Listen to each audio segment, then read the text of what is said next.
Hoy, para terminar el año, un podcast de preguntas y respuestas. Recuerda que si formas parte de la membresía de Quiero Ser Rico, tienes acceso a un grupo privado en Telegram, en el que debatimos de todos estos temas y alguna que otra información para mantenerte al día. La membresía de Quiero Ser Rico son 10 euros al mes. O si lo prefieres, puedes realizar un único pago al año, 120 euros, y te regalo una sesión de 15 minutos conmigo, en la que me puedes preguntar todo lo que quieras. Y si quieres recibir más información de la que comparto en este podcast, no dudes en anotarte a la newsletter de Quiero Ser Rico. Todos los viernes, un consejo de finanzas personales. Empezamos. Hola, soy Jesús Sánchez y esto es el capítulo 324 de Quiero Ser Rico, el podcast de los pequeños ahorradores que soñamos con la libertad financiera. Disculpadme, hoy tengo la voz un poco cargada, tengo un pequeño resfriado, nada importante, pero bueno, se nota un poquito en la voz. Pues venga, vamos allá. Estas son algunas preguntas que he recibido en las últimas semanas. Ya las he contestado todas de forma individual, pero siempre quiero destacar alguna pregunta, hacerla un poco más pública, porque seguro que más de uno puede tener estas mismas dudas. Bien, pues vamos ya al tema. Primera pregunta. ¿Cómo ves las ayudas del Estado para las hipotecas? El gobierno ha puesto ayudas por el tema de la subida del Euribor y la subida de las hipotecas. Los criterios para concederlas son, desde mi punto de vista, bastante restrictivos. Son muy pocas personas las que realmente se pueden acoger a este tipo de ayudas. Pero sobre todo, y esto desde mi punto de vista, son un poco confusos, son poco claros, es demasiado técnico. Vamos, que a mí me lo cuentan y la verdad es que no te enteras de nada. No sabes si sí, si no, bueno. Y también es muy importante, son voluntarios para las entidades financieras. Igual la entidad en la que tú tienes la hipoteca, pues no se quiere acoger estas ayudas. Pero sin entrar en detalles, ¿en qué consisten las ayudas? Por un lado tenemos carencia de capital, es decir, pagar solo los intereses, no pagar el principal. Y esto durante un año o durante 5 años, según las circunstancias. Y otra opción, otra posibilidad es ampliar el plazo de la hipoteca, hasta 7 años. En ambos casos es pagar menos de forma temporal para terminar pagando más a largo plazo. Desde mi punto de vista, estas ayudas realmente no son para ayudar a las personas a vivir mejor. Es simplemente hacerlas vivir con deudas durante mucho más tiempo. Entiendo que muchas familias no puedan pagar y necesiten estas facilidades, por supuesto. Pero, salvo casos muy puntuales, de muy mala suerte o de mala suerte, bueno, cosas que pasan en la vida, si has comprado una vivienda dentro de tus posibilidades y no más casa de la que te puedes permitir, pues no deberías tener problemas para pagar y no necesitas recurrir a este tipo de ayudas, ni siquiera va a ser posible que te las den. Bien, esta es la primera pregunta, vamos con la segunda.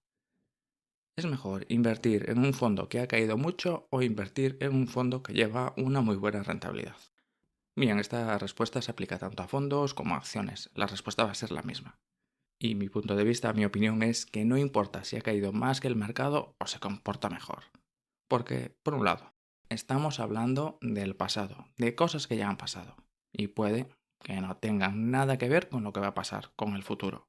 Si pensamos que en ambos casos, desde hoy hasta ese posible futuro, en ambos casos tienen las mismas opciones o posibilidades de hacerlo bien o de hacerlo mal. Así que en principio da un poco igual. Y aunque realmente no tengan las mismas posibilidades, no sabes si lo que ha caído es porque estaba caro y ha vuelto a su precio que debería tener, o lo que ha subido es que estaba infravalorado y ahora está a precio de mercado, o es por otras circunstancias totalmente diferentes. Sin liarme demasiado, no puedes invertir mirando por el retrovisor. A día de hoy ese es su precio. Da igual si lo compraste caro, o si lo compraste barato, o si ayer valía no sé cuánto, hace no sé cuánto. Hoy vale eso, así que asúmelo, es el precio de hoy.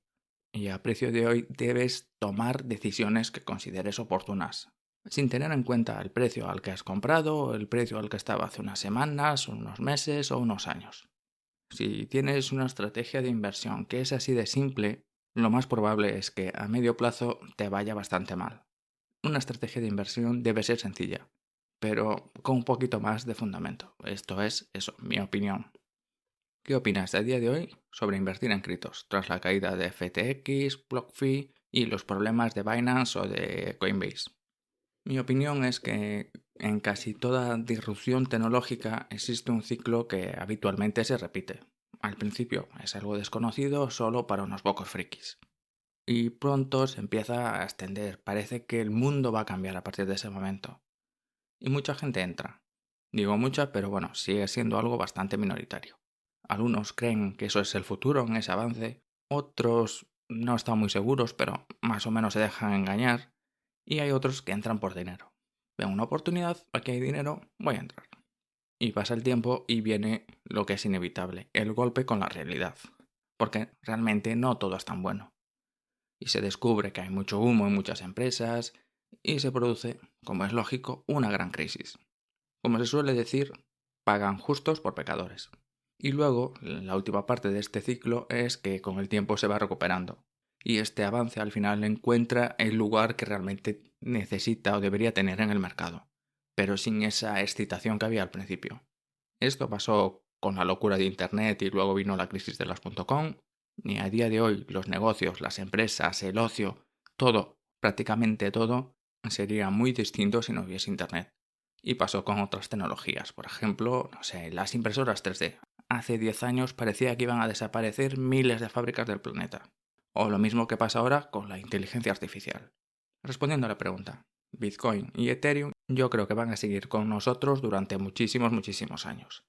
Y también creo que las empresas del mundo cripto se van a tener que adaptar a estas nuevas circunstancias, a este nuevo escenario. Algunas lo harán muy bien, otras desaparecerán y muchas otras nacerán, aparecerán. Yo lo cierto es que no pienso vender mis criptos. Tampoco las voy a dejar en un exchange. Es muy importante que tengas tus claves privadas y solo las sepas tú. Y en cuanto a otras monedas, a otros criptos, como puede ser por ejemplo BNB, bueno, yo ahí prefiero estar fuera. Creo que con esto respondo a la pregunta. Bien, número 4. He empezado a invertir hace poco. ¿Qué consejos me recomiendas? Bueno, pues es muy complicado dar un consejo sin tener más datos. Pero sí una muy buena recomendación para alguien que acaba de descubrir el mundo de la inversión es piensa a largo plazo. En primer lugar, debes pensar que esto no es cuestión de días, de meses o de años. Esto es largo plazo. Vas a emprender un camino que obligatoriamente cada mes vas a tener que renunciar a una parte de tus ingresos para destinarlos al ahorro y a la inversión. Y estas inversiones no te van a permitir vivir de ellas por lo menos hasta que te jubiles o estés muy cerca de esa edad. Largo plazo. Y este es un precio que tienes que pagar, vivir con un poco menos de lo que ingresas. Pero no te preocupes que no vas a tener que esperar tantos años para ver un poco de resultados de esta estrategia. Es muy posible que en tan solo unos pocos meses ya empieces a ver alguno de sus beneficios. El principal es la tranquilidad. Ya dejarás de estar preocupado por despidos o por problemas similares. Y cuando pensemos en el largo plazo también tenemos que tener en cuenta cosas como el efecto del interés compuesto. Y te voy a poner un ejemplo muy sencillo. Si encuentras una inversión que te promete un 10% mensual, ¿cuánto dinero piensas que vas a tener dentro de 20 años si empiezas con solo 10.000 euros? Si meter más dinero en los próximos 20 años, empiezas con 10.000, un 10% mensual, en 20 años, ¿cuánto dinero tienes? Pues yo lo he calculado y da casi 86.000 millones de euros. 86.000 millones de euros. Que eso, a día de hoy, estarías en el puesto número 9 de las personas más ricas del mundo. ¿A que no es realista, verdad? Pues eso, no te dejes engañar. Quinta pregunta, ¿los nuevos depósitos de InvestMe son depósitos, son fondos? ¿Qué son realmente? Bueno, para quien no lo sepa, InvestMe, que es un robo-advisor, ha lanzado un nuevo producto al mercado, que ellos llaman cuentas de ahorro. Pero realmente no es una cuenta de ahorro, no es una cuenta de ahorro como la que puedes abrir en muchos bancos. Es un producto un poco diferente. Son fondos monetarios. ¿Qué es esto de un fondo monetario? Es dinero que está invertido al tipo de interés vigente. Que si mañana suben los tipos, pues tu rentabilidad sube. Que el Banco Central baja tipos, pues a ti te la baja. Es decir, que no hay posibilidad de que pierdas dinero, que pierdas capital, solo vas a tener ganancias siempre que los tipos de interés estén en positivo. Y sabemos que lo más probable es que se mantengan en positivo o suban en los próximos meses y en los próximos años. Pero no es un depósito. Bueno, realmente en InvestMe tampoco son un fondo de inversión, sino que son un ETF, pero bueno, en este caso más o menos es lo mismo. Son un ETF monetario. Repito, no puedes perder dinero. La rentabilidad puede cambiar en cualquier momento, pero tú no vas a perder dinero. Y las condiciones que hay a día 20 de diciembre, que es cuando lo he mirado, es un 1,4% en euros y un 3,6% en dólares. Si inviertes en dólares, ten en cuenta que tú no vas a perder dinero siempre que lo cuentes, siempre que lo midas en dólares. Pero si haces el cambio a euros, pues ya depende cómo evolucionen los tipos de cambio. Te puede favorecer y ganar muchísimo o te puede perjudicar. Si el euro se aprecia, cuando pases el dinero otra vez a euros, pues vas a tener menos que cuando lo invertiste. Esto lo debes tener en cuenta. Mi opinión es que es un producto muy bueno. Es una opción muy interesante, pero debes conocer cómo funciona y cuáles son sus riesgos. Que por cierto, en las notas del programa tendrás un enlace para ver cómo son estos productos y ver toda la información. Vale, vamos con la sexta y última pregunta. En el banco me ofrecen fondos garantizados. ¿Es posible garantizar la rentabilidad de un fondo de inversión? ¿Cómo es eso? Antes de explicar un poco qué es un fondo garantizado, decirte que desde mi punto de vista, este producto es bastante más complejo de lo que parece. Te lo pueden vender como una especie de depósito con muchas ventajas, pero es que realmente no es así. Al menos esa es mi impresión. Que por cierto, mi primer fondo de inversión fue un fondo de inversión garantizado. Y era la primera vez que escuchaba hablar de la palabra fondos de inversión. Ya te puedes imaginar que no sabía nada del tema. Pero hoy creo que te puedo dar una explicación sencilla, así de forma rápida. En un fondo garantizado, si las cosas van bien, consigues una rentabilidad mejor de la que te habían dicho. Consigues una gran rentabilidad o una mejor rentabilidad. Una rentabilidad que está en relación a cómo evolucione la bolsa, que habitualmente es algún índice. Es como suelen funcionar. Están garantizados, pero están referenciados a algún tipo de índice. Y si las cosas van mal, la rentabilidad esa que te han dicho está garantizada.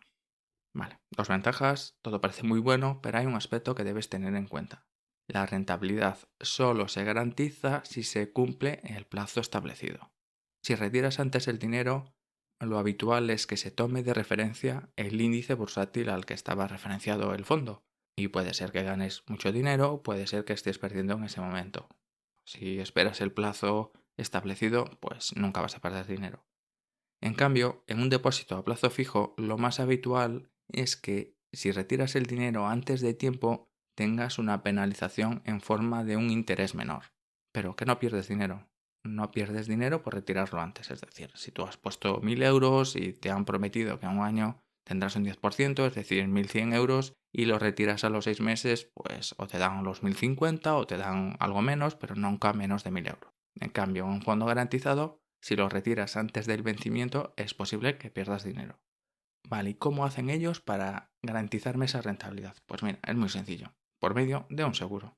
Que en otras palabras significa que entre las comisiones que te van a cobrar, pues están las destinadas a pagar una prima por un seguro que dé ese tipo de garantía. Mi opinión es que un fondo de inversión garantizado no es demasiado interesante.